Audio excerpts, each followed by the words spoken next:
Hello students, आज फिर से हम लोग आ चुके हैं 12th क्लास ऑर्गेनिक केमिस्ट्री का बेसिक डिस्कस करने के लिए। जो हमने पिछले वीडियोस में आप लोगों को बताया था कि 12th ऑर्गेनिक पढ़ने के लिए कुछ इम्पॉर्टेंट बेसिक चीज़ हैं जो 11th का है, बट उसका सबसे ज़्यादा ज़रूरत 12th में पड़ता है। तो उसमें हम कुछ बातें आपको पिछले वीडियो में बताया भी था, डिस्कस भी किया था। बोले थे कि कम से कम एक ओवर व्यू जो है हम लोगों को मालूम रहना चाहिए कि वो चीज़ें क्या होती है और उसको हम लोग कैसे यूज़ करते हैं। जैसे हमने पिछले वीडियो में आपको बताया था हाइब्रिडाइजेशन के बारे में, प्रसंकरण, दूसरा कॉन्सेप्ट सिग्मा और पाई बंधन का कॉन्सेप्ट बताया था। सिग्मा बॉन्ड क्या होता है, पाई बॉन्ड क्या होता है, कैसे बनता है, ये सारा चीज़ हम लोग देख लिए थे। आज हम उससे भी ज़्यादा इम्पोर्टेंट चीज़ डिस्कस करने जा रहे हैं स्टूडेंट्स, बहुत ज़्यादा इम्पोर्टेंट, जिसको हम बोल सकते हैं पूरे ऑर्गेनिक का, जिसको हम लोग बोलते हैं रिएक्शन मैकेनिज़्म, है ना। रिएक्शन मैकेनिज़्म बहुत ज़्यादा इम्पोर्टेंट है। रिएक्शन मैकेनिज़्म मतलब अगर आप ऑर्गेनिक पढ़ना चाह रहे हैं, स्टार्ट किए हैं, और अगर आप रिएक्शन मैकेनिज़्म के बारे में आपके पास आइडिया नहीं है, तो हम आपको विश्वास दिलाते हैं आपको केमिस्ट्री नहीं समझ में आएगा। मतलब आप वहाँ पे रिएक्शंस को रट जाएंगे। और हम आपको शुरू में ही बोले थे कि सब जगह आप रट करके काम नहीं चला सकते हैं। आपके पास आइडिया होना चाहिए कि रिएक्शन आखिर होता कैसे है, उसमें सोचना पड़ेगा। जब तक आपको थॉट नहीं आएगा कि आखिर रिएक्शंस कैसे प्रोसीड हो रहा है, तो कैसे प्रोसीड हो रहा है वो आपको पता चलेगा रिएक्शन मैकेनिज़्म से। क्योंकि रिएक्शन मैकेनिज़्म का मतलब ही होता है, समझिएगा, रिएक्शन मैकेनिज़्म का मतलब ही होता है, हिंदी में इसको बोलते हैं अभिक्रिया की क्रियाविधि। हिंदी में बोलते हैं क्रियाविधि। इसका मतलब होता है step by step analysis of chemical reaction. दुनिया में जितने भी रिएक्शंस होते हैं ऑर्गेनिक रिएक्शंस, उसको हम लोग स्टेप बाय स्टेप देखेंगे कि आखिर कैसे रिएक्शंस हो रहा है। कैसे रिएक्शंस हो रहा है मतलब कैसे बॉन्ड टूट रहा है, बॉन्ड टूटने के बाद क्या बन रहा है, जो चीज़ बन रहा है वो स्टेबल बन रहा है कि अनस्टेबल हो रहा है, उसके बाद प्रोडक्ट का फॉर्मेशन कैसे हो रहा है, प्रोडक्ट जो बन रहा है वो स्थायी बन रहा है कि अस्थायी बन रहा है। इस सारा चीज़ों का जो हम लोग स्टेप बाय स्टेप एनालिसिस करेंगे, उसी को बोलते हैं रिएक्शन मैकेनिज़्म। मतलब इसको सीखने के बाद, इसको जानने के बाद आपको कोई भी रिएक्शंस जब ऑर्गेनिक में आएगा तो आपको देख करके ही पता चल जाएगा कि ये ग्रुप कैसे जुड़ा होगा और दूसरा कैसे हटा होगा वहाँ से। क्योंकि रिएक्शंस में होता क्या है, कोई भी रिएक्शंस जब हम लोग स्टार्ट करते हैं तो उसमें क्या होता है, पुराना वाला बॉन्ड टूटता है, नया बॉन्ड बनता है। अब ये बॉन्ड टूटने और नए बॉन्ड बनने के बीच में जितने भी प्रोसेस होते हैं उन सारे चीज़ों के बारे में हम लोग को जानना बहुत ज़रूरी है। कि अगर उसका आइडिया अगर नहीं होगा तो फिर हम लोग को पता ही नहीं चल पाएगा कि आखिर हुआ कैसे रिएक्शंस। इसलिए आपको बता रहे हैं, अगर आपसे कोई पूछे कि व्हाट इज़ रिएक्शन मैकेनिज़्म, तो सीधा सीधा बोलेंगे स्टेप बाय स्टेप एनालिसिस। मतलब इसको हम लिख सकते हैं step by step analysis, step by step analysis of any chemical reaction, any chemical reaction, उसी को हम लोग बोलते हैं क्या जी, रिएक्शन मैकेनिज्म। किसी भी केमिकल रिएक्शन को स्टेप बाय स्टेप एनालाइज करना कि पहले स्टेप में क्या हुआ, फिर कैसे बॉन्ड टूटा, दूसरे स्टेप में क्या बना, थर्ड स्टेप में, मतलब इस तरीके से।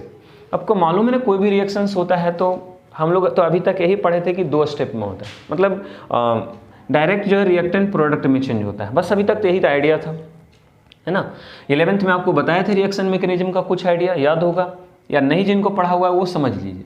अभी तक हम लोग यही जानते हैं कि कोई भी सबस्ट्रेट है वो रिएजेंट के कांटेक्ट में जब आता है, दोनों मिलकर रिएक्शन करता है और रिएक्शन करके बनाता है क्या, प्रोडक्ट। S + R मिलकर क्या बना रहा है, P। S का मतलब क्या होता है, सबस्ट्रेट, समझिएगा। S यहाँ पे बोला जा रहा है सबस्ट्रेट को, सबस्ट्रेट को हिंदी में, सबस्ट्रेट को हम लोग रिएक्टेंट भी बोलते हैं। इसको सबस्ट्रेट कह सकते हैं या इसको रिएक्टेंट भी बोलते हैं। रिएक्टेंट मतलब अभिकारक हिंदी में। ये है रिएजेंट, R का मतलब होता है रिएजेंट। रिएजेंट क्या है, ये रिएक्शंस करवाने का काम करता है। और कैटलिस्ट नहीं, कैटलिस्ट तो अलग चीज़ होती है। रिएजेंट का मतलब जिसकी वजह से रिएक्शन हुआ, जिसकी वजह से रिएक्शन करने का मतलब ये था सबस्ट्रेट जिस पर मेन रूप से चेंजिंग होना है, और किसकी वजह से हुआ, इस R की वजह से। सभी एग्जाम्पल देंगे। इस रिएजेंट बोलते हैं, हिंदी में बोलते हैं अभिकर्मक, और जब ये दोनों रिएक्शंस करता है तब जाके बनता है क्या, product. So this is product, Hindi में इसको प्रतिफल के नाम से जानते हैं, है ना। बात ये है कि हम लोग को इसमें आखिर अभी तक हम लोग इतना ही जानते थे कि जब रिएक्टेंट को, मतलब अभिकारक जब रिएक्शन करता है आपस में, तब जाकर के प्रतिफल में बदलता है। यानी रिएक्टेंट जब आपस में रिएक्शंस करता है तो प्रोडक्ट का फॉर्मेशन होता है। बट रियल में आपको बता दें ये इतना आसान नहीं होता है। इसके सारे स्टेप्स को अगर आप जानना चाहते हैं तो देखिए इसको ऐसे हम समझा सकते हैं। ये कोई रिएक्टेंट है, कोई भी रिएक्टेंट या सबस्ट्रेट जिसको हम बोल रहे हैं, इसके ऊपर में जब कोई रिएजेंट अटैक करता है, रिएजेंट अटैक करता है, देखिए हम क्या बोल रहे हैं, अटैक कर रहा है। अटैक कर रहा मतलब रिएक्शंस को प्रोसीड करता है। ये प्रोसीड करना मतलब इसकी वजह से यहाँ पे इसमें चेंजिंग होगा। तो जब कोई रिएजेंट इस पर अटैक करता है तो उस क्या होता है, बॉन्ड टूट जाता है ना। जब किसी रिएक्टेंट के ऊपर में रिएजेंट अटैक करेगा तो इसका पुराना बॉन्ड क्या होगा, टूट जाएगा। और आपको मालूम है बॉन्ड टूटने के जस्ट तुरंत बाद एक शॉर्ट टाइम के लिए एक नए ग्रुप का फॉर्मेशन होता है जिसको हम लोग बोलते हैं इंटरमीडिएट। कल आपको बताए थे इंटरमीडिएट का फॉर्मेशन होता है, लेकिन आपको बता दें ये एक शॉर्ट टाइम के लिए बनता है जी, नाम ही है इंटरमीडिएट। बीच में रिएक्शंस के बीच में बनता है, लेकिन ये ज़्यादा स्टेबल नहीं होता, इसलिए ये ज़्यादा देर तक एग्जिस्ट नहीं कर पाता है। तो हम क्या बोले, बन तो जाता है इंटरमीडिएट, लेकिन फाइनली ये अपने आप को स्टेबलाइज करने के लिए फिर से ये कन्वर्ट हो जाता है किस में, बताओ, प्रोडक्ट के फॉर्म में। तब जाकर के हमारा फाइनल प्रोडक्ट स्टेबल बन जाता है, अस्थायी हो जाता है। हमको मेन रूप से जानना है सबसे पहले कि आखिर रिएक्टेंट के ऊपर में जब रिएजेंट अटैक किया तो बॉन्ड कैसे टूटा। एक सिंपल से एग्जांपल से समझा रहे हैं आपको, समझिएगा। जैसे ये मान लिया एक रिएक्शन हम ले रहे हैं, है ना, CH3CH, देखेंगे CH3CL ले लें, हैं, मिथाइल क्लोराइड है। इसका रिएक्शन हम करवा रहे हैं NaOH के साथ। तो आपको मालूम है ना, जैसे ही CH3Cl, ये देखिए मेन ऑर्गेनिक कंपाउंड ये है ना, और इस ऑर्गेनिक कंपाउंड का रिएक्शन NaOH के साथ हो रहा है। सबको पता है Na+OH-, ऐसे ब्रेक हो गई है। और ये OH- जब इस पर अटैक करेगा इस कार्बन पर, तब जाके ये क्लोरीन यहाँ से बॉन्ड तोड़ करके बाहर हो जाएगा, बॉन्ड अपना तोड़ लेगा। देखिए तो बॉन्ड किसकी वजह से टूटा, OH की वजह से। अगर OH इस पर अटैक नहीं करता तो ये बॉन्ड यहाँ से फ्यूजन नहीं होता, बॉन्ड क्लीवेज नहीं होता, बॉन्ड नहीं टूटता। तो यहाँ पे क्या देख रहे हैं, क्लोरीन को यहाँ से हटाने में किसका देख रहे हैं हाथ है, OH का हाथ है। यानी OH इस पर अटैक करा, तब यहाँ से क्लोरीन यहाँ से बाहर हो रहा है। बताओ जी क्या हुआ, है ना। तो ये बन गया क्या, CH3OH, मतलब OH जाके CH3 में जुड़ गया, और यहाँ से हटा कौन, Cl जाके मिल गया Na से, दोनों मिलके बना दिया NaCl। तो ये तो हमारा प्रोडक्ट का फॉर्मेशन हो गया। लेकिन आपको पता है हमने क्या बोला, यही है सबस्ट्रेट, जिसको बोले जिस पर रिएक्शंस हुआ, जिस पर अटैक किया गया, किसके द्वारा, NaOH के द्वारा। अगर ये NaOH नहीं होता तो इस पर अटैक नहीं होता, और जब तक इस पर अटैक नहीं होता तो ये अपने बॉन्ड नहीं तोड़ता। मतलब इसके बॉन्ड को तोड़वाने के लिए कहीं ना कहीं से तो एक शुरुआत मिला।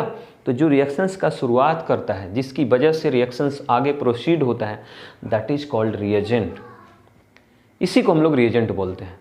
सवाल यह है कि यहाँ पे जब रिएजेंट अटैक किया सबस्ट्रेट के ऊपर में, तो बॉन्ड तो ब्रेक हो गया, लेकिन आपको मालूम है ये बॉन्ड ब्रेक होने के बाद कुछ देर के लिए एक नया चीज़ बना होगा, उसी को हम लोग क्या बोलते हैं, इंटरमीडिएट।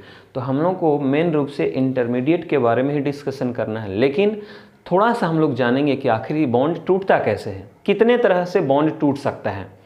तो इतना चीज़ समझ में आ गया। ये हो गया रिएक्शन मैकेनिज्म, जिसमें हम लोग स्टेप बाय स्टेप पहले कैसे बॉन्ड टूटेगा, बॉन्ड टूटने के बाद क्या बनेगा, है ना, इंटरमीडिएट कैसे बनेगा, और जो इंटरमीडिएट कैसे अनस्टेबल होगा, क्या स्टेबल होगा, और उसके बाद वो कैसे प्रोडक्ट में चेंज होगा, इन सारी चीज़ों का हम लोग स्टेप बाय स्टेप एनालिसिस करने जा रहे हैं।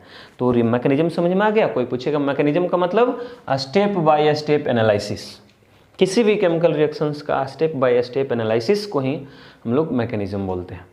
तो बात समझ में आ गया, यहाँ तक क्लियर। अब आइए कैसे बॉन्ड टूटता है। सबसे पहले तो ये जरूरी है, क्योंकि जब तक बॉन्ड तोड़ना के लिए नहीं जानेंगे तो फिर आपको पता नहीं चलेगा कि भाई बॉन्ड टूटने के बाद क्या बनता है। इसलिए सबसे ज़रूरी बात है कि बॉन्ड कैसे टूटता है ये सीखें। तो चलिए आपको बताते हैं पहले बॉन्ड फिजन या बॉन्ड क्लीवेज उसको हम लोग बोलते हैं, है ना, बोलते हैं क्या, बॉन्ड क्लीवेज या बॉन्ड फिजन, बॉन्ड क्लीवेज। चलिए आपको बता दें जी, बॉन्ड क्लीवेज किसी भी ऑर्गेनिक कंपाउंड्स में दो तरीके से होता है। एक को बोलते हैं होमोलाइटिक, है ना, और दूसरे को बोलते हैं हेट्रोलाइटिक। एक होमोलाइटिक, दूसरा हेट्रोलाइटिक। हम तो पूरा आपको शुरू में ही बता दिए हैं कि हम डिटेल नहीं ले जाएंगे, क्योंकि डिटेल में इसमें बहुत टाइम लगेगा। आपको एक बस आइडिया होना चाहिए कि सर बॉन्ड कैसे टूटता है ये खाली बताइए। तो ये चीज़ अगर आपको समझ में आया कि बॉन्ड कैसे टूटता है, तो चलिए, एक हो गया होमोलाइटिक, दूसरा हेट्रोलाइटिक। होमोलाइटिक बॉन्ड कैसे टूटेगा, होमोलाइटिक बॉन्ड फिजन कैसे होगा? तो होमोलाइटिक कहाँ पे होगा, ध्यान दीजिएगा, ऐसा बॉन्ड जो एक ही तरह के एटम्स के बीच में बना हुआ हो, है ना, वैसा बॉन्ड जो एक ही तरह के सेम टाइप के एटम्स के बीच में बना हुआ हो। इसके बीच का जो बॉन्ड ब्रेक होगा जब, है ना, तो ये कैसे टूटेगा बताओ जी। जितना इलेक्ट्रॉन खींचने का पावर इसमें है उतना ही इलेक्ट्रॉन खींचने का पावर इसमें है। मतलब दोनों होमो का मतलब ही होता है सेम। मतलब बॉन्डेड पेयर ऑफ इलेक्ट्रॉन जो यहाँ पे है वो दोनों सेम टाइप के एटम्स के बीच में है। तो जितना पावर से इलेक्ट्रॉन ये खींचेगा उतना ही पावर से इलेक्ट्रॉन ही खींचेगा। इसलिए ये बॉन्ड जब ब्रेक होगा, तो बॉन्ड ब्रेक होने के बाद क्या होता है कि ये जो बॉन्ड बना है, मालूम है ना आपको, इसमें दो इलेक्ट्रॉन लगा हुआ है, एक इसका लगा है, एक इसका लगा है। तो बॉन्ड जब टूटेगा तो ये क्या करेगा, अपना इलेक्ट्रॉन ये अपने पास रख लेगा, ये अपना इलेक्ट्रॉन अपने पास खींच लेगा। मतलब दोनों हाइड्रोजन के पास एक एक अनपेयर्ड इलेक्ट्रॉन इस तरीके से आ जाएगा। और आपको बता दें कि जब किसी एटम के ऊपर में, है ना, बॉन्ड टूटने के बाद एक अनपेयर्ड इलेक्ट्रॉन आ जाता है, तब जो ग्रुप का फॉर्मेशन होता है उसको हम लोग बोलते हैं फ्री रेडिकल।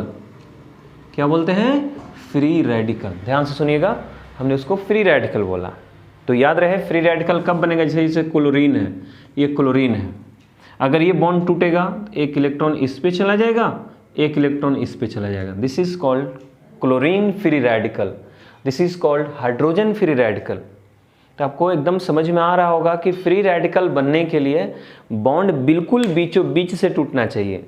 बीचों बीच से टूटने का मतलब हुआ कि जो दो इलेक्ट्रॉन बॉन्ड में लगा हुआ था वो अपना अपना इलेक्ट्रॉन दोनों रख लेगा। मतलब अगर किसी एटम्स के ऊपर में एक अनपेयर्ड इलेक्ट्रॉन आ जाता है, कंटेन कर लेता है वो एटम, तब उस एटम को हम लोग फ्री रेडिकल के नाम से जानते हैं।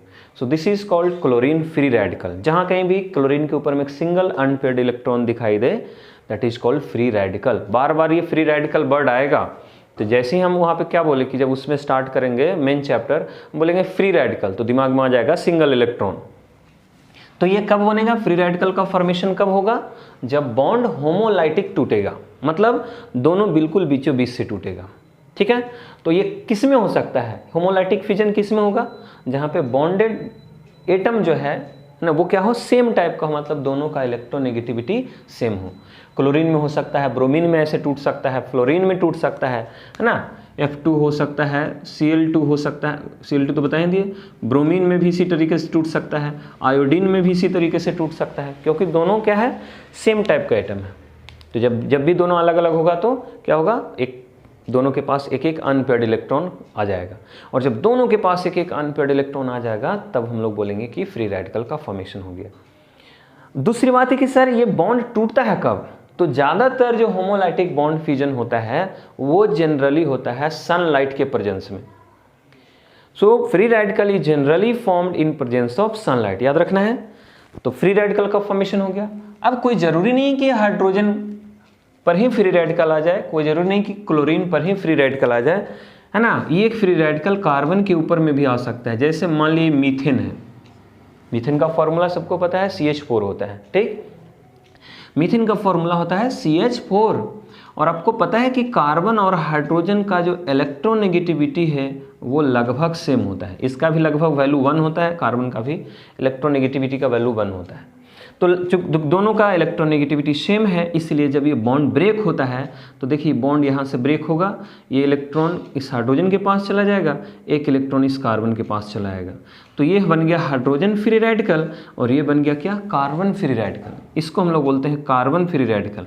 उसमें भी देखिए कैसे है, इसको अगर ऐसे करके लिखें तो देखिए CH3 पर फ्री रेडिकल है, तो कार्बन के ऊपर में एक अनपेयर्ड इलेक्ट्रॉन आ गया, और इस CH3 का नाम क्या है जी, मिथाइल, पहले से ही जानते हैं, इसलिए इसको हम लोग क्या बोलेंगे, मिथाइल फ्री रेडिकल।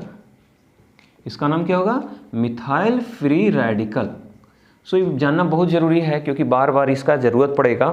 तो फ्री रेडिकल कैसे बना, जब ये बॉन्ड बिल्कुल बीचों बीच से टूटा, एक एक अनपेयर्ड इलेक्ट्रॉन ये अपने पास रख लिया, एक अनपेयर्ड इलेक्ट्रॉन ये अपने पास रख लिया जो इसका था। ऐसे अगर इस तरीके से रहेगा, देख लीजिए CH3 CH2, इसके ऊपर में अगर अनपेयर्ड इलेक्ट्रॉन आ गया, देखिए यहाँ से भी एक हाइड्रोजन हट गया है, एक अनपेयर्ड इलेक्ट्रॉन आ गया, तो इसको हम लोग क्या बोलेंगे, इथाइल फ्री रेडिकल। जैसे उसमें बोले मिथाइल फ्री रेडिकल, तो यहाँ भी हो गया इथाइल फ्री रेडिकल। लेकिन आपको बता दें इथाइल फ्री रेडिकल जो होता है ना, इसको हम लोग प्राइमरी भी बोलते हैं। क्यों प्राइमरी बोलते हैं, 1 degree, primary secondary tertiary symbol है उसका 1 डिग्री 2 डिग्री 3 डिग्री से। तो प्राइमरी क्यों बोल रहे हैं, इसलिए कि देखिए जिस कार्बन पे फ्री रेडिकल है वह कार्बन बगल वाले सिर्फ एक कार्बन के साथ अटैच है, इसलिए इसको प्राइमरी भी बोलते हैं। नाम अगर होगा तो इथाइल फ्री रेडिकल। उसी तरीके से अगर ऐसे रहेगा CH3 CH CH3 पर एक सिंगल इलेक्ट्रॉन ऐसे है, यहाँ पे भी देखिए, यहाँ पे देखिए जिस कार्बन पे फ्री रेडिकल है वो अपने अगल बगल के 2 कार्बन के साथ डायरेक्टली अटैच है, तो इसको हम लोग बोलेंगे क्या, secondary 2 degree, this is secondary free radical. और अगर ऐसा है ना, यहाँ पे देखिए CH3 है, ये C है, CH3 है, CH3 है, और यहाँ पे फ्री रेडिकल है, देख लो यहाँ पे फ्री रेडिकल आ गया कार्बन के ऊपर में। तो ये जो फ्री रेडिकल देख रहे हैं, क्या देख रहे हैं, जिस कार्बन पे फ्री रेडिकल वो कितने कार्बन के साथ अटैच है, 3 कार्बन के साथ, that means this is tertiary free radical. So ये टर्शियरी है। अब सवाल है कि फ्री रेडिकल किसको बोलेंगे, तो फ्री रेडिकल तो समझ में आ गया कि जब किसी कार्बन के ऊपर में एक अनपेयर्ड इलेक्ट्रॉन प्रेजेंट हो जाए तब उसको हम लोग कार्बन फ्री रेडिकल बोलते हैं। कितने टाइप्स का हो सकता है सामने में देख लीजिए, ये मिथाइल है, प्राइमरी हो सकता है, सेकेंडरी बन सकता है, टर्शियरी बन सकता है। अब इसमें क्वेश्चन ये दे देगा कि बताओ ये 4 तरह का जो फ्री रेडिकल आपने सामने में लिखा है ना, इसमें सबसे ज़्यादा स्टेबल कौन है, कौन ज़्यादा देर तक रह सकता है टिकाऊ, कौन ज़्यादा देर तक बन के रह सकता है। तो हम आपको बता दें, सबसे पहले जान लीजिए कि फ्री रेडिकल का मतलब होता है इलेक्ट्रॉन डिफिशिएंट ग्रुप, इलेक्ट्रॉन की कमी। अभी आपसे कोई पूछ देगा कि बताइए इस कार्बन के पास टोटल कितना इलेक्ट्रॉन है बॉन्डेड, तो देखिए कार्बन कितने हाइड्रोजन के साथ बॉन्ड बनाए हुए देख रहे हैं, 1 2 3 तो बॉन्ड से ही हैं। आपको मालूम है एक बॉन्ड में 2 इलेक्ट्रॉन होता है, तो 2 यहाँ है, 2 यहाँ है, 2 यहाँ, 2 4 6 और एक यहाँ, कितना हुआ 7, जबकि होना चाहिए 8। ऑक्टेट कंप्लीट करने के लिए किसी भी एटम के पास 8 इलेक्ट्रॉन होना चाहिए, तभी वह स्टेबल रह सकता है। इसका मतलब है कि अभी इसके पास 8 इलेक्ट्रॉन था, लेकिन ये बॉन्ड तोड़ करके लेके चला गया, जिसकी वजह से अभी इसके पास सिर्फ और सिर्फ 7 इलेक्ट्रॉन ही बचा हुआ है। मतलब ये अनस्टेबल है, ज़्यादा देर तक नहीं रह सकता है। बॉन्ड टूटेगा, बॉन्ड टूटने के बाद कुछ देर तक ये रहेगा और जल्दी से दूसरे के साथ मिल करके और एक प्रोडक्ट का फॉर्मेशन कर लेगा। इसलिए जितना भी चीज़ देख रहे हैं रिएक्शंस के बीच में बनता है, बॉन्ड टूटने के बाद, देखिए बॉन्ड टूटा तभी बना, इसलिए इसका नाम, सबका नाम क्या है, इंटरमीडिएट्स। These are intermediates. और ये इंटरमीडिएट्स जो बन रहा है, जो रिएक्शंस के बीच में बनता है, एक शॉर्ट टाइम के लिए बनता है, कुछ समय के लिए बनता है, लेकिन ये ज़्यादा देर तक रहता नहीं है, यानी जो है तुरंत दूसरे के साथ रिएक्शंस करके प्रोडक्ट के फॉर्म में चेंज हो जाता है। तो हम क्या बोल रहे थे कि 4 तरह के जो फ्री रेडिकल देख रहे हैं उसमें स्टेबल कौन है, सबसे ज़्यादा स्थायी कौन होगा। तो चलिए पता करते हैं कि भाई कौन सा सबसे ज़्यादा स्थायी होगा। पहले तो ये पता करें कि किस आधार पर हम पता करें कि कौन ज़्यादा स्थायी होगा। तो क्या देख रहे हैं, इसके पास भी 7 इलेक्ट्रॉन, इसके पास भी 7 इलेक्ट्रॉन, इसके पास भी 7 और इसके पास भी 7 इलेक्ट्रॉन। लेकिन अब सवाल ये है कि यहाँ जो हम लोग 7 इलेक्ट्रॉन देख रहे हैं कार्बन के पास, सबके पास 7-7 है, लेकिन यहाँ 7 इलेक्ट्रॉन जो देख रहे हैं, यानी इसमें ज़रा से देखिए, सबसे पहले आपको बता दें, इसमें जो 7 इलेक्ट्रॉन कार्बन के पास देख रहे हैं, इसका मतलब इसके पास इलेक्ट्रॉन की कमी हो गई, होना चाहिए 8, अभी है कितना 7, तो ये कार्बन चाहेगा ना कि हम 8 इलेक्ट्रॉन कंप्लीट करें।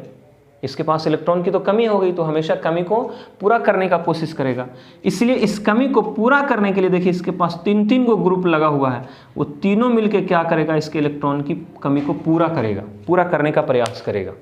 इसलिए अपनी तरफ से इलेक्ट्रॉन क्या करेगा, देगा, डोनेट करेगा। इधर से ई इलेक्ट्रॉन इसको डोनेट करेगा, इधर से ई इलेक्ट्रॉन 3-3 को मिलकर के इसको डोनेट करेगा और इसको स्टेबलाइज करेगा।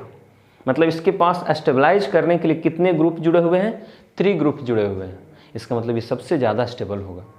उसी तरीके से इस कार्बन के पास जो फ्री रेडिकल है, तो कार्बन के पास तो इलेक्ट्रॉन की कमी है। अब इसकी कमी को पूरा करने के लिए कितने ग्रुप इधर से डोनेट कर रहे हैं? दो दो को मिलकर इसको हेल्प कर रहा है ना, जो कमी है उसको पूरा करना चाह रहा है। लेकिन बात है कि भाई इसके कंपेरिजन में तो 2 ही गो है, तो इसका मतलब ये इसके तुलना में थोड़ा सा कम स्टेबल होगा। ये इसमें मात्र एक गो देख लीजिए, इधर से एक ही गो डोनर लगा हुआ, डोनर मतलब देने वाला, तो एक ही गो इसके पास डोनर है, ये और कम स्टेबल होगा। इसमें तो एक गो डोनर है ये नहीं। इसका मतलब अब आपसे कोई पूछ दे, चारों दे दे ऑब्जेक्टिव में, अब बोले कि बताइए सबसे ज़्यादा स्टेबल कौन होगा, तो हम बोलेंगे ये सबसे ज़्यादा स्टेबल है, मतलब ये ज़्यादा देर तक बन के रह सकता है, लेकिन ये ज़्यादा देर तक बन के नहीं रह सकता है, ये सबसे ज़्यादा अनस्टेबल है, अस्थायी है। तो अगर स्टेबिलिटी की बात करें, है ना, फ्री रेडिकल का स्टेबिलिटी की बात करें, तो आप खुद बताइए स्टेबिलिटी जो होगा इसका वो किसका सबसे ज़्यादा है? स्टेबिलिटी। अगर आपसे कोई पूछ दे फ्री रेडिकल का स्टेबिलिटी, तो बताओ सबसे ज़्यादा स्टेबल कौन होगा जी? टर्शियरी। सबसे ज़्यादा स्टेबल टर्शियरी फ्री रेडिकल होगा। उसके बाद कौन होगा? सेकेंडरी होगा। उसके बाद कौन होगा? प्राइमरी होगा। और सबसे कम ये होगा। क्यों होगा ये? Methyl free radical. क्यों सबसे कम होगा बताओ? क्योंकि उसके पास एक भी ऐसा कोई कार्बन नहीं है जो इसको बाहर से इलेक्ट्रॉन डोनेट करे। हाइड्रोजन तो इलेक्ट्रॉन डोनर होता नहीं है, उसके पास तो खुद जो है ना, खुद बॉन्डेड इलेक्ट्रॉन है, खुद बॉन्ड बनाए हुए हैं। लेकिन यहाँ पे जो है ना कार्बन डोनेट कर सकता है, क्योंकि कार्बन का ऑक्टेट कंप्लीट हो चुका है, इसलिए वो डोनेट करता है। इसलिए सबसे ज़्यादा याद रखना टर्शियरी, उसके बाद सेकेंडरी, उसके बाद प्राइमरी, और सबसे कम मिथाइल फ्री रेडिकल। तो ये हो गया स्टेबिलिटी ऑर्डर। इसमें एक बात और पूछेगा कि जितने भी तरह के जो हम लोग बीच ये इंटर, अच्छा ये बताओ ये कब बनता है? अभी बताए ये बॉन्ड टूटने के बाद बनता है ना। जब रिएक्शन जब होने लगता है, तो आपको अभी बताया कि जब रिएक्शन होता है तो सबसे पहले बॉन्ड ही टूटता है। तो बॉन्ड टूटने के बाद कुछ देर के लिए बनता है और फिर ये प्रोडक्ट में चेंज होता है। कुछ देर मतलब समझते हैं इंटरमीडिएट क्या है, तो हम इंटरमीडिएट की चर्चा करेंगे। अभी बस इतना समझ लिए कि ये 4 तरह का जो फ्री रेडिकल बना है, उस चारों तरह के फ्री रेडिकल में सबसे ज़्यादा अगर स्टेबल कोई है तो वो कौन है? टर्शियरी। अब एक बात और बता दें, इसमें एक चीज़ और पूछ देगा कि कार्बन फ्री रेडिकल में कार्बन का हाइब्रिडाइजेशन क्या होता है।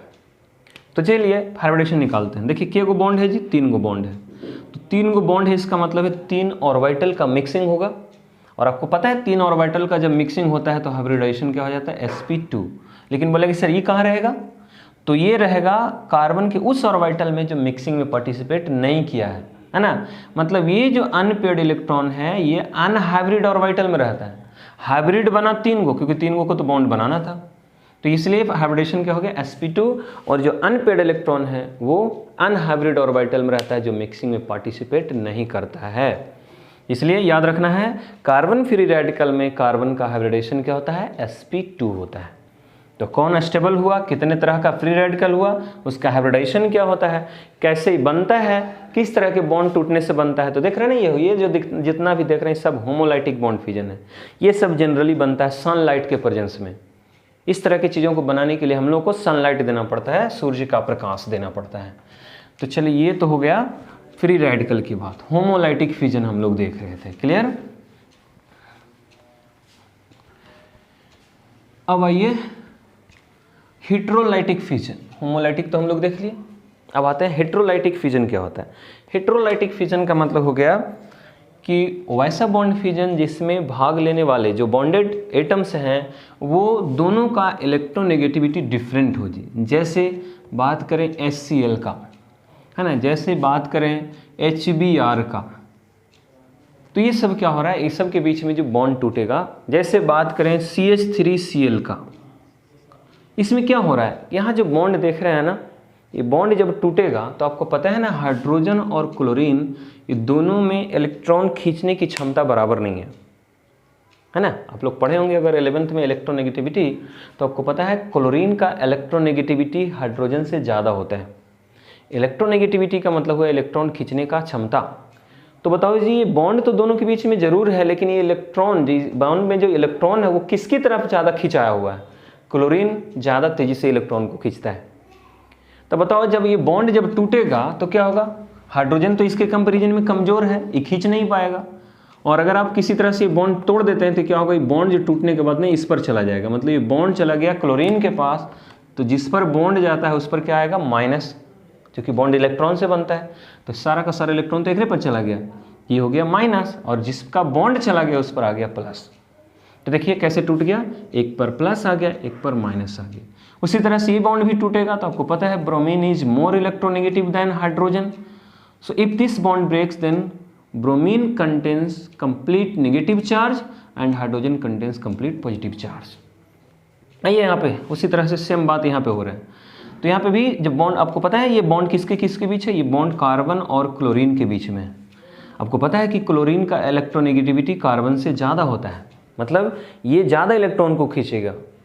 तो जो पहले से इसे पकड़ के खींच रहा है जोर से, उस बीच में से अगर टूट गया तो क्या होगा, ये इलेक्ट्रॉन जो है ना इसके तरफ शिफ्ट हो जाएगा, क्लोरीन पे आ जाएगा माइनस, कार्बन पे आ जाएगा प्लस।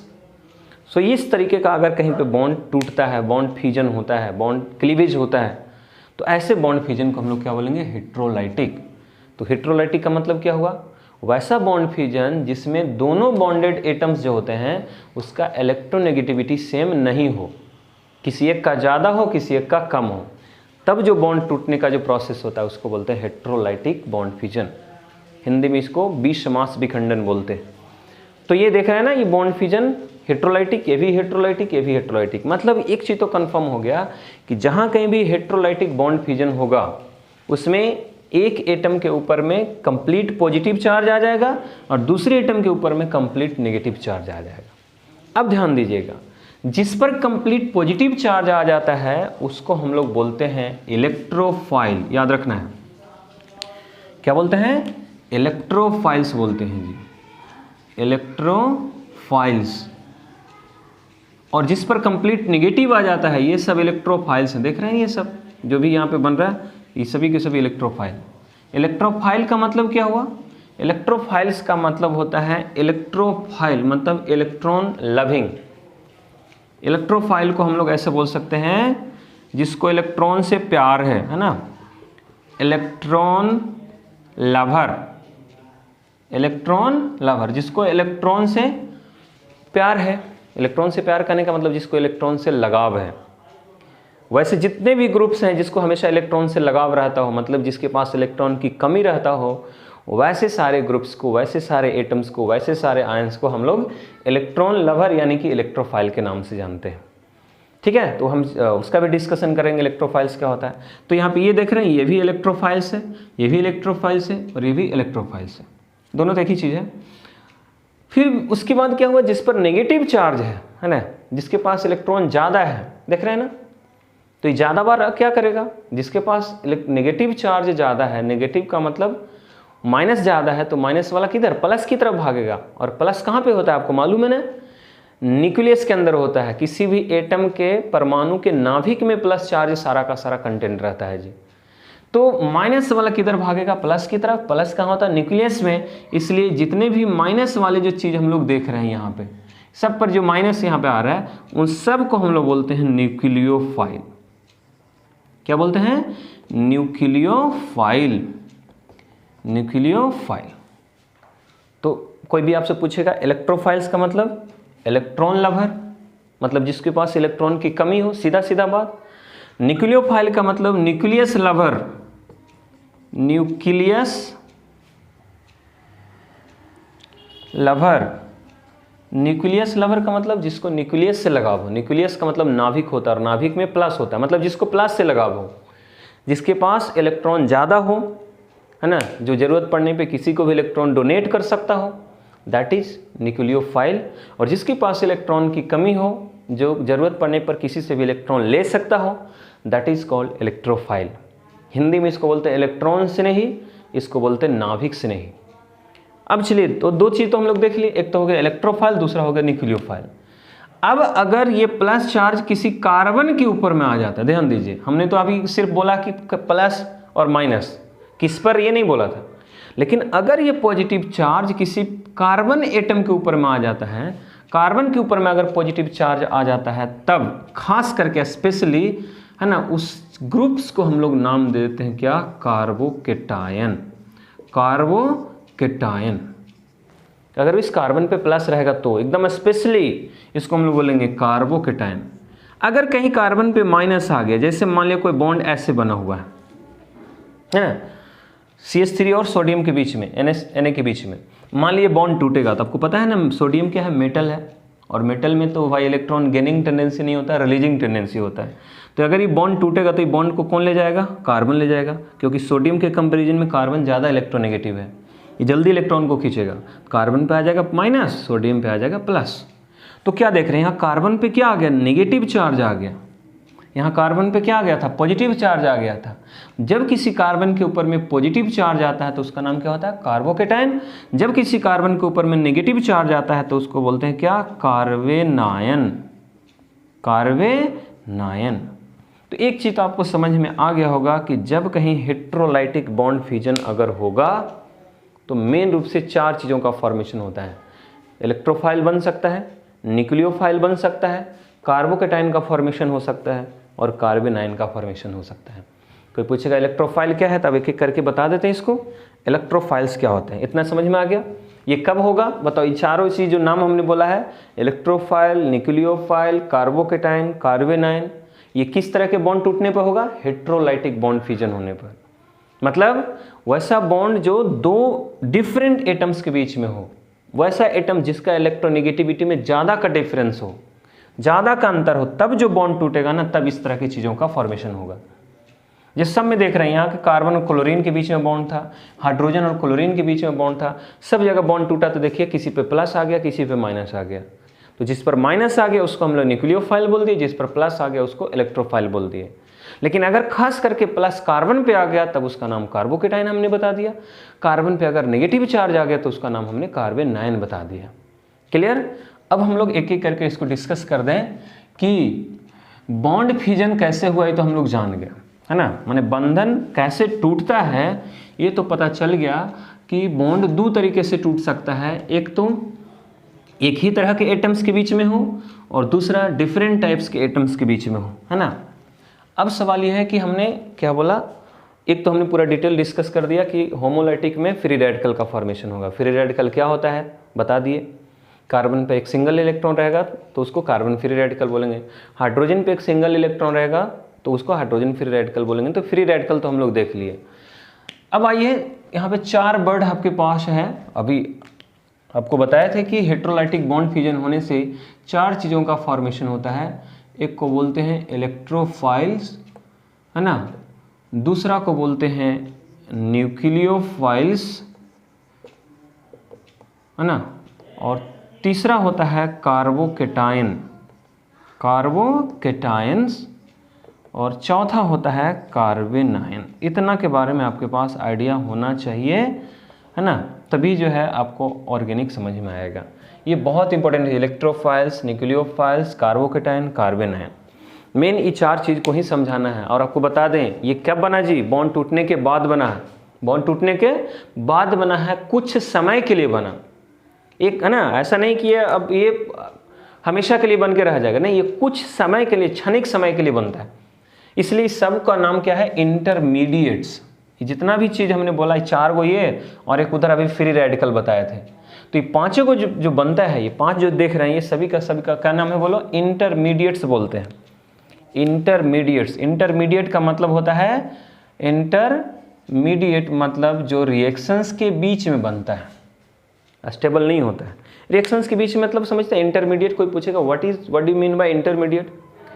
इंटरमीडिएट का मतलब हो गया बॉन्ड टूट तो गया है लेकिन नया बॉन्ड अभी बना नहीं है, वो दोनों के बीच में ही है। जैसे सिंपल सा बात आपको बताते हैं, मेरे पास 2 पेन है, ये पेन का जो कैप है और ये पेन का कैप, हम चाहते हैं कि इस पेन के कैप को इसमें ले जाना है। अब खुद से लीजिए, इस पेन के कैप को यहाँ से ऐसे हटाए, बॉन्ड टूट गया, लेकिन क्या जब तक इसका भी बॉन्ड नहीं टूटेगा तो क्या हम इसको यहाँ से हटा सकते हैं, नहीं। इसका मतलब इसका भी बॉन्ड टूटने का इंतजार करेंगे। अब देखिए दोनों का बॉन्ड टूट गया, तो कुछ देर के लिए ऐसा कंडीशन आ चुका है कि बॉन्ड टूट चुका है लेकिन अभी नया बॉन्ड बना नहीं है।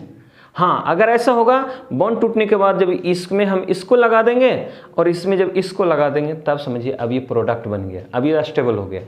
लेकिन अभी तक क्या है, देखो जब ये इस कंडीशंस में है, मतलब बॉन्ड तो टूट गया है लेकिन नया बॉन्ड बना नहीं है। अभी का जो कंडीशन जो हाथ में देख रहे हैं आप, this state is called intermediate state, और ये काफ़ी ज़्यादा अनस्टेबल होता है। ऐसे कंडीशंस में आने के बाद इतना ज़्यादा अनस्टेबल हो जाता है, चाहता है कि जल्दी से जो मेरा काम है उसको हम कंप्लीट करें, मतलब प्रोडक्ट का फॉर्मेशन करें। तो यही चीज़ अभी हम लोग पढ़ रहे हैं, मतलब अभी हम लोग क्या देख रहे हैं, बॉन्ड तो ब्रेक हो चुका है, टूट चुका है, लेकिन अभी नया बॉन्ड बना नहीं है, उसके बीचों बीच का कंडीशंस हम लोग पढ़ते हैं, है ना। ये सब चीज़ें डिटेल में हम लोग को जानना चाहिए, तभी तो हम लोग को पता चलेगा कि आखिर रिएक्शंस होता कैसे है। तो अभी तक सिर्फ हम बॉन्ड तोड़ना सीखे हैं, लेकिन अब बॉन्ड टूटने के बाद क्या बना है, किस तरह का चीज़ बनता है, कौन स्टेबल होता है, कौन अनस्टेबल होता है, वो हम लोग अभी स्टडी करें, जिसमें ये वो बता दिए फ्री रेडिकल। अब ये सब चीज़ों के बारे में जानें। तो पहले बताइए इलेक्ट्रोफाइल्स क्या है, व्हाट इज इलेक्ट्रोफाइल्स।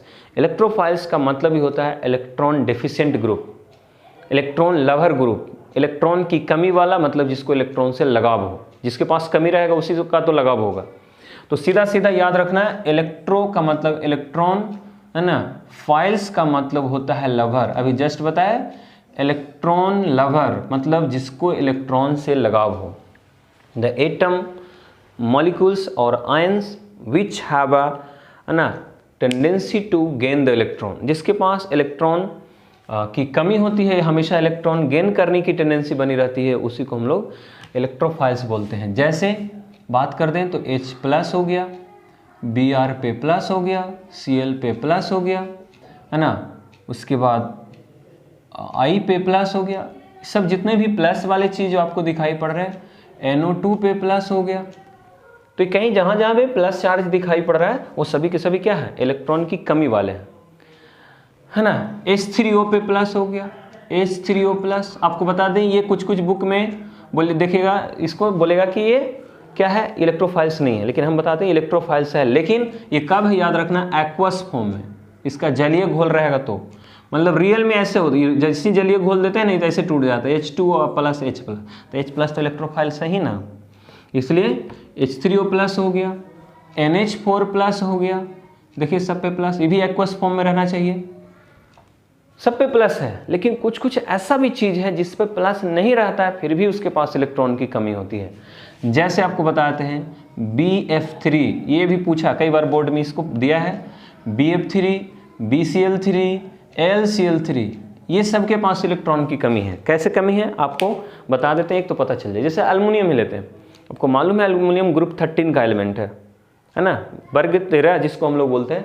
तो ये ग्रुप 13 का एलिमेंट है, तो लास्ट ऑर्बिट में 3 इलेक्ट्रॉन होगा, तो 3 इलेक्ट्रॉन इसका है, और यहाँ से 3 इलेक्ट्रॉन क्लोरीन से इसको मिला, तो 3 कितना हुआ 6, जबकि होना चाहिए 8। इसका मतलब इसके पास अभी भी 2 इलेक्ट्रॉन की कमी है, जो जरूरत पड़ने पर किसी से भी ले सकता है।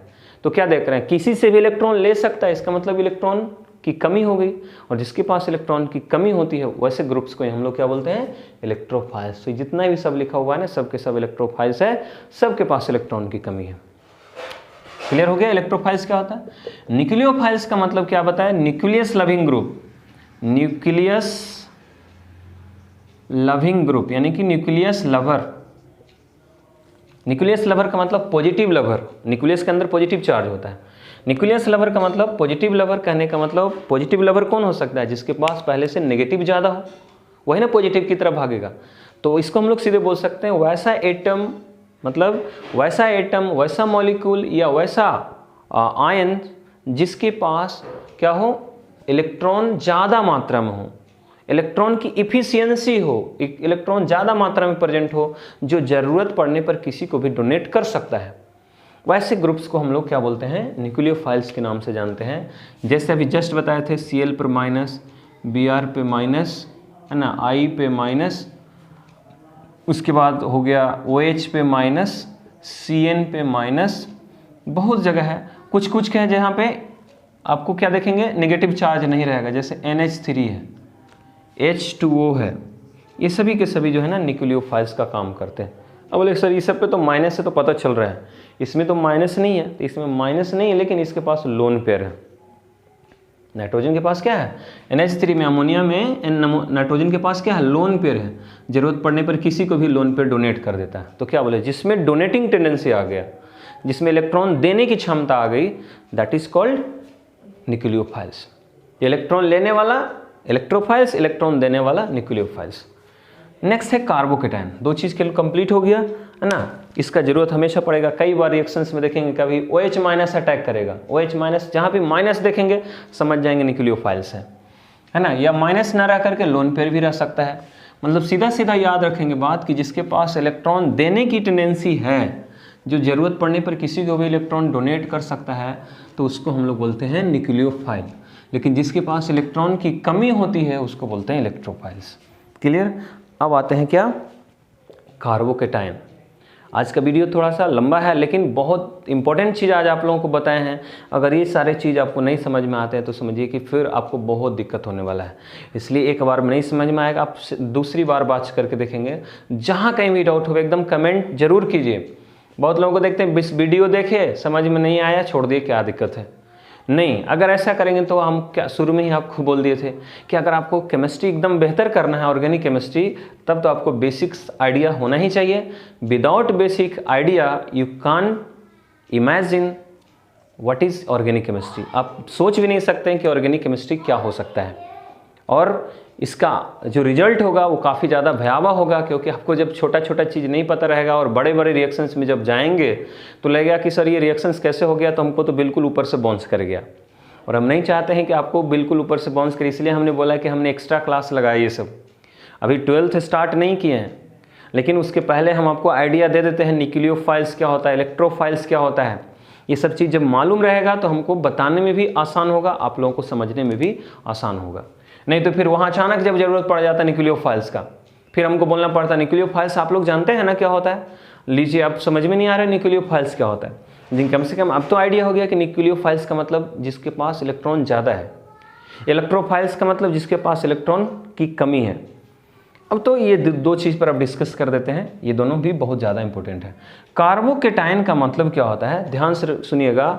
जब किसी कार्बन का ग्रुप, वैसा ग्रुप जिसमें कार्बन के ऊपर में कंप्लीट पॉजिटिव चार्ज आ गया है, जैसे इसे समझिए, मान लिया कि यहाँ पे कार्बन के साथ कोई इलेक्ट्रोनेगेटिव एलिमेंट जुड़ा हुआ था, मिथाइल क्लोराइड है। तो आपको पता है ना, अभी जस्ट बताइए, बॉन्ड अगर टूटेगा तो बॉन्ड को कौन ले जाएगा, कार्बन ले जाएगा। मान ली कार्बन पे आ गया पॉजिटिव चार्ज ऐसा, या ऐसा है CH3 है, CH है, CH3 है, यहाँ पे Cl लगा हुआ, यहाँ से भी बॉन्ड अगर टूटेगा तो कौन ले जाएगा, क्लोरीन ले जाएगा।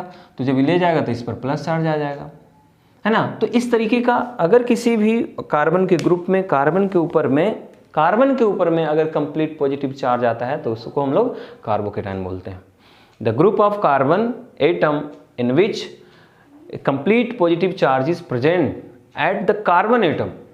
कार्बन एटम के ऊपर में अगर कंप्लीट पॉजिटिव चार्ज अगर कहीं पे अगर दिखाई दे तो उसी को हम लोग क्या बोलते हैं, कार्बोकेटायन बोलते हैं। जैसे देखिए इधर अभी जस्ट बताया, कार्बोकेटायन में CH3 पर भी प्लस आ सकता है। जैसे प्लस आया समझ जाइए कि इसके पहले कोई ना कोई जुड़ा हुआ था इससे ज़्यादा इलेक्ट्रोनेगेटिव, वो हटा है, बॉन्ड ले करके गया, इसलिए इस पर प्लस आ गया।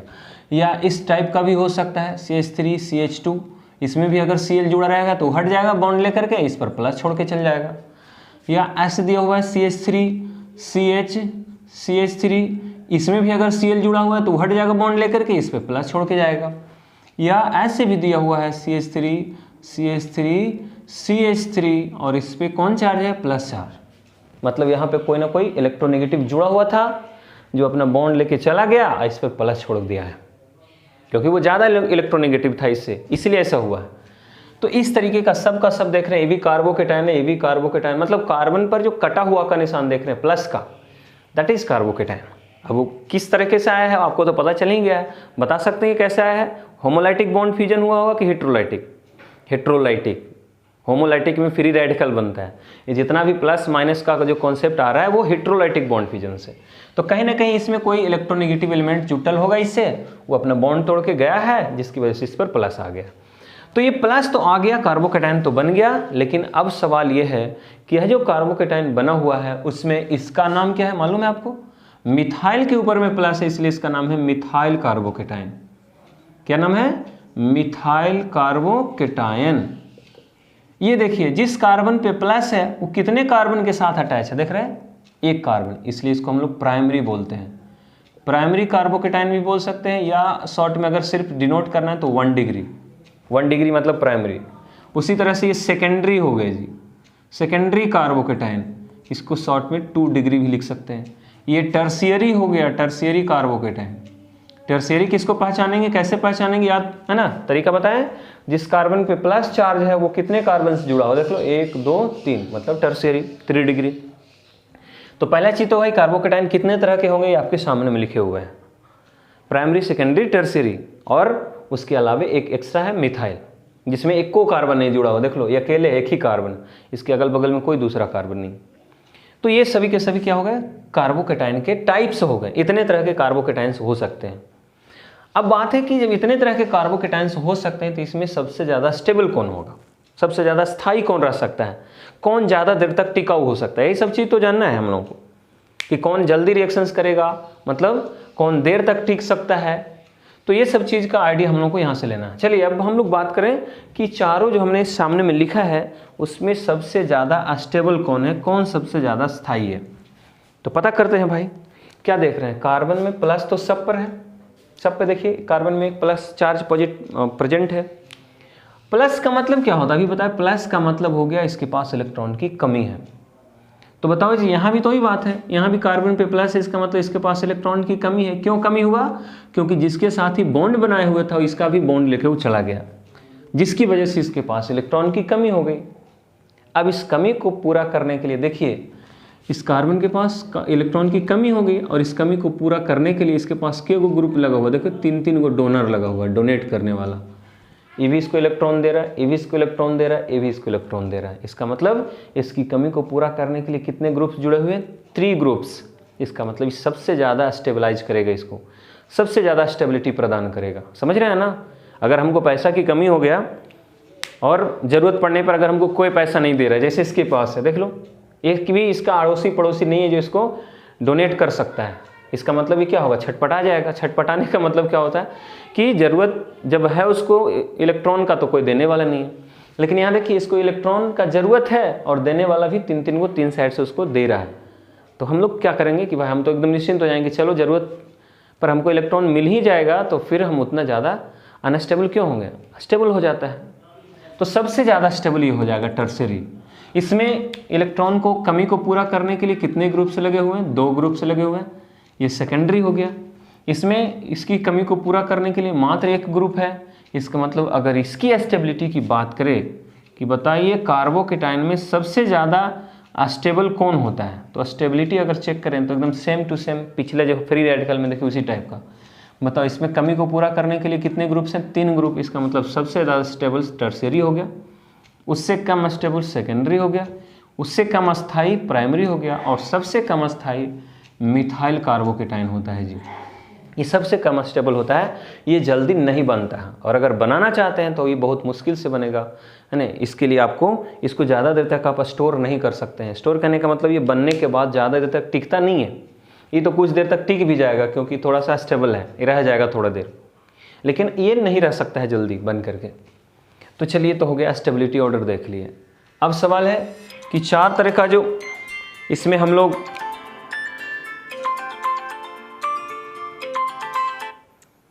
ये जो हम लोग इसमें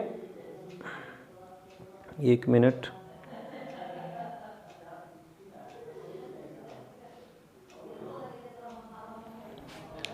सो इस पे कॉल आ गया था, देख रहे थे।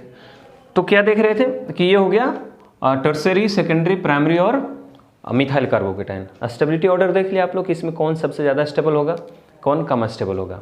क्लियर। दूसरी बात कि इसमें हाइब्रिडाइजेशन बताइए, है ना। हाइब्रिडेशन क्या होगा, कार्बोकेटाइन में जिस कार्बन पे प्लस चार्ज होता है उसका हाइब्रिडेशन क्या होगा। तो चलिए पता करते हैं। पहले बताओ जी, अभी इसके पास बॉन्ड किए हुए हैं, देख लीजिए, 1 बॉन्ड, 2 बॉन्ड, 3 बॉन्ड, तो 3 बॉन्ड है ना। इसका मतलब है कि इसके पास किसी दूसरे को बॉन्ड बना करके रखने के लिए 3 ऑर्बिटल तो चाहिए ही, क्योंकि इसको 3 को बॉन्ड बनाना है, और एक्स्ट्रा इस पर कोई इलेक्ट्रॉन इस बार नहीं है कि उसको रखने के लिए इसके पास ऑर्बिटल की जरूरत हो। मात्र 3 ऑर्बिटल रहेगा तो इसका काम चल जाएगा। एक इसके साथ बॉन्ड बना लेगा, एक इसके साथ, एक इसके साथ, 3 ऑर्बिटल की जरूरत है। इसका मतलब ये 3 ऑर्बिटल को आपस में मिक्स करके और हाइब्रिडाइजेशन कर सकता है और दूसरे के साथ बॉन्ड बना सकते हैं। तो बताइए, आपको याद होगा 3 ऑर्बिटल जब आपस में मिक्स होता है तब उसका हाइब्रिडाइजेशन क्या हो जाता है, sp2, मतलब हाइब्रिडाइजेशन ऑफ कार्बोकेटाइन, है ना। हाइब्रिडाइजेशन देखिए जी, हाइब्रिडाइजेशन ऐसे भी लिखते हैं, यहाँ जेड भी दे सकते हैं, एस भी दे सकते हैं, दोनों सही है।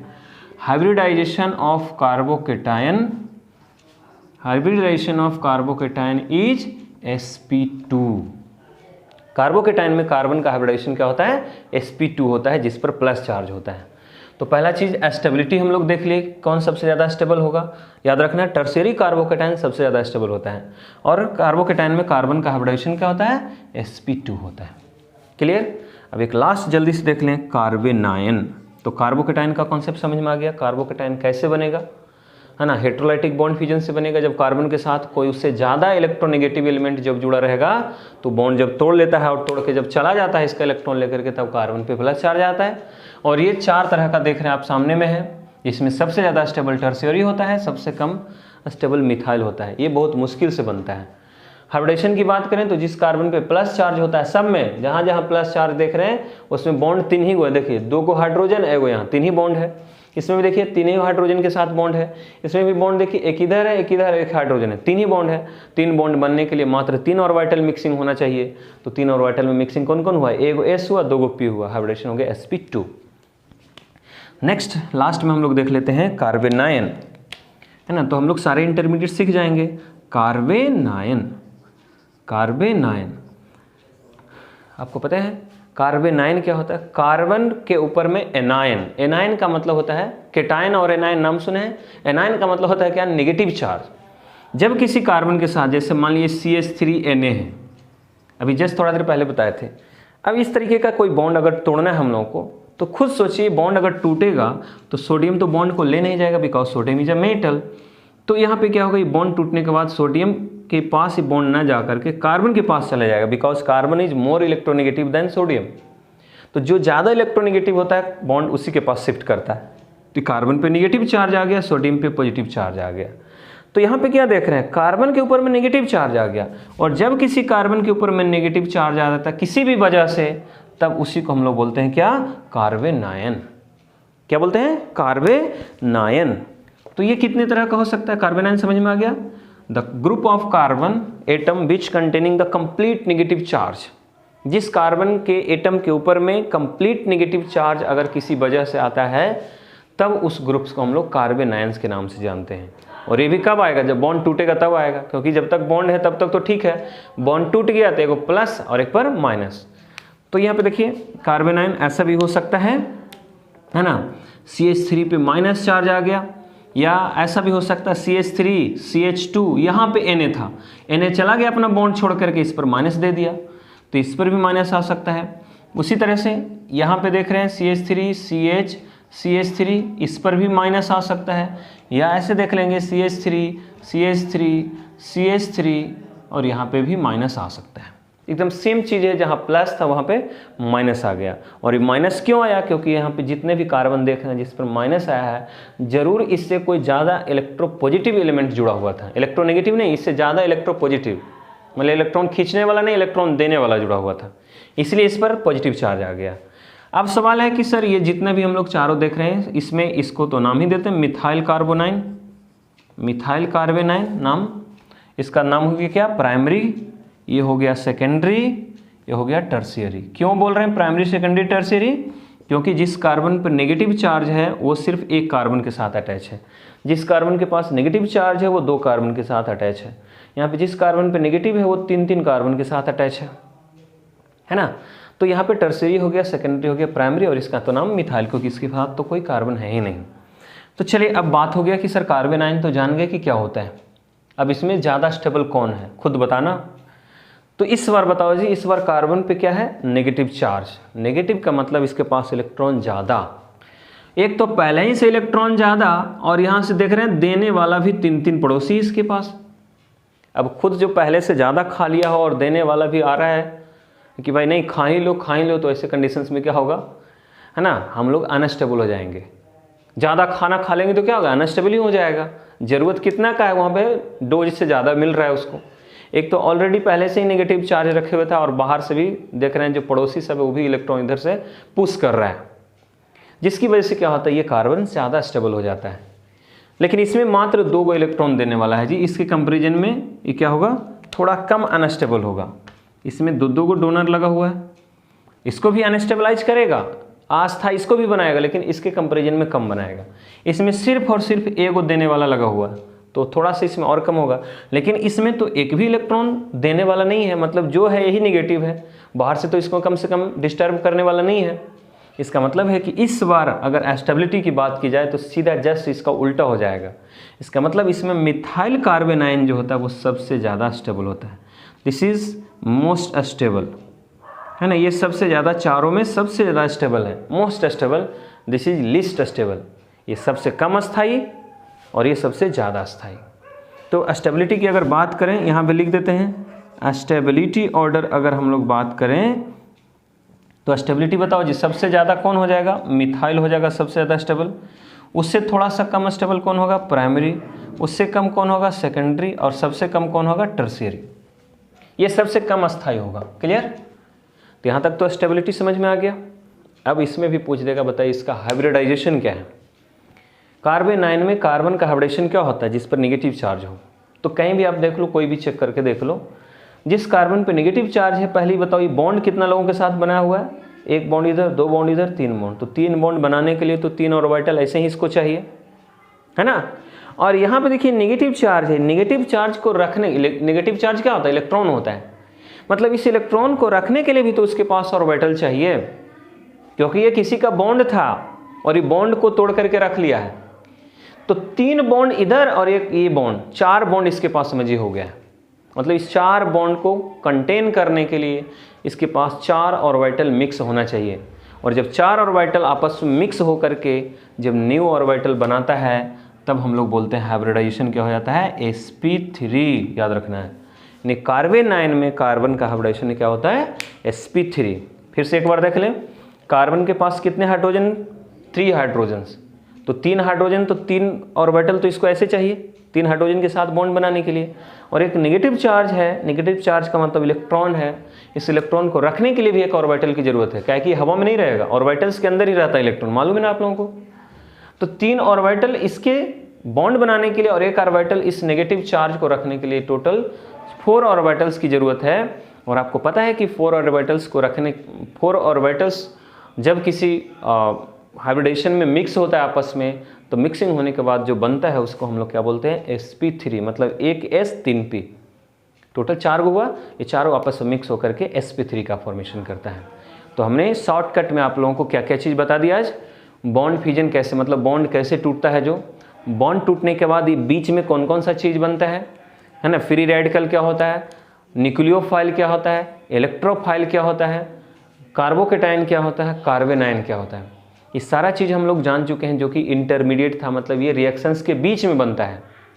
अब यही सब जो है ना फिर जाकर के अपने आप में क्या होगा? जुड़ेगा, माइनस प्लस की तरफ भागेगा, प्लस माइनस की तरफ भागेगा और भाग करके आपस में अटैच हो जाएगा और अटैच होकर के एक स्टेबल प्रोडक्ट का फॉर्मेशन करेगा, एक स्टेबल प्रोडक्ट का फॉर्मेशन करेगा। तो मतलब ये तो हम लोग जान गए कि भाई कैसे बॉन्ड टूटता है और बॉन्ड टूटने के बाद क्या क्या चीज़ बन सकता है, कैसे प्लस आता है, कैसे माइनस आता है। ये कॉन्सेप्ट आज हमने आपको सिखा दिया है। इसमें एक क्लास, एक वीडियो और बनाएंगे, या देखते हैं एक वीडियो में अगर पूरा हो जाएगा, जिसमें आपको बताया जाएगा कि रिएक्शंस कितने टाइप के होते हैं, कैसे ये प्लस कहाँ पे अटैक करेगा, कैसे फ्री रेडिकल कहाँ पे जाके जुड़ेगा। ये सारा चीज़ हम लोग नेक्स्ट वीडियो में डिस्कस करेंगे। तो यहाँ तक जो आपको इसमें कॉन्सेप्ट जो बताया गया, यही सबसे ज़्यादा इम्पोर्टेंट था जी, जिसका ज़रूरत हमेशा आपको पड़ेगा जब हम लोग मैकेनिज्म बताएंगे। तो रिएक्शन मैकेनिज्म जब हम लोग डिस्कस करेंगे 12th में, तो इस सारे चीज़ों का जरूरत। अचानक हम बोल देंगे देखिए ये कार्बोकेटाइन बना, तब कार्बोकेटाइन जैसे बोलेंगे दिमाग में आ जाएगा कार्बन पे प्लस चार्ज। देखिए ये कार्बन आयन बना, दिमाग में आ जाएगा कार्बन पे माइनस चार्ज। ये देखिए जी न्यूक्लियोफाइल है, न्यूक्लियोफाइल जैसे बोलेगा समझ जाएंगे उस पर माइनस होगा या इलेक्ट्रॉन ज़्यादा होगा। इलेक्ट्रोफाइल है, जैसे बोलेंगे समझ जाएंगे उसके पास इलेक्ट्रॉन की कमी होगा। तो इतना सीख लेने से क्या होगा कि अब हम जैसे वहाँ पे बोलेंगे हर बार, तो आपके माइंड में बात आता जाएगा। और अगर नहीं जाने हुए रहते तो क्या होता है कि जैसे बोलते इलेक्ट्रोफाइल है, तब बीच में लीजिए रिएक्शंस पे ज़्यादा ध्यान नहीं है, ज़्यादा इलेक्ट्रोफाइल्स पे ही ध्यान है। इलेक्ट्रोफाइल्स क्या होता है, तो ऐसे कंडीशंस में क्या होगा है ना, जब हम बताएंगे तो फिर रिएक्शन स्किप कर जाएगा माइंड से, क्योंकि रिएक्शंस पर तो ध्यान नहीं रहेगा। जो इलेक्ट्रोफाइल्स क्या होता है उस पर ध्यान रहेगा, न्यूक्लियोफाइल्स क्या होता है उस पर ध्यान रहेगा। इसलिए सारे वीडियोस को जितना भी आपको बताए हैं इस सारे को 2 बार वॉच कीजिए, 3 बार वॉच कीजिए, लेकिन एक एक चीज़ों को समझिए। इससे रिलेटेड कहीं कोई डाउट है तो कमेंट जरूर कीजिए। हम कमेंट देखते रहते हैं, चेक करते रहते हैं कि किस स्टूडेंट का कमेंट किस तरीके का आ रहा है। और बाकी तो आपको लाइव क्लासेस चल ही रहा है, इसलिए हम इधर सपोर्ट के लिए आपको दे रहे हैं कि भाई यूट्यूब पर इस सारे वीडियोज़ को आप लोग पहले वॉच कर लीजिए, उसके बाद इसमें कोई डाउट होगा तो हम इसको कंप्लीट करते चलेंगे। चलिए इसमें इतना ही रहने देते हैं, फिर मिलते हैं अगले वीडियो में जिसमें हम बताएंगे अभिक्रिया कितने तरह के होते हैं, रिएक्शंस के, है ना, टाइप्स कितने होते हैं ऑर्गेनिक केमिस्ट्री में।